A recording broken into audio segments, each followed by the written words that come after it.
Have you ever noticed how some plants stay weak no matter how much care you give them? The secret to reviving them might be just 1 spoon of this simple powder.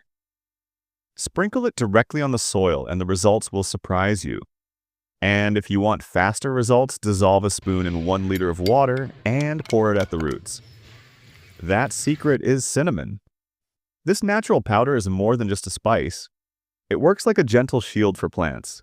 It protects against soil fungus, prevents root rot, and keeps seedlings safe from damping off disease. At the same time, its strong scent helps drive away ants and other tiny pests that disturb growth. Here's how to use it.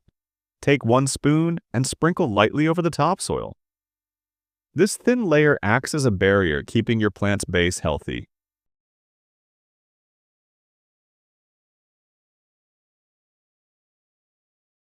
For a quick boost, mix 1 spoon in a liter of water, stir well, and pour around the roots so the soil can absorb its power immediately. With this simple trick, you'll soon notice fresher leaves, stronger stems, and healthier soil. Even the most delicate seedlings will grow with more confidence when cinnamon is there to protect them.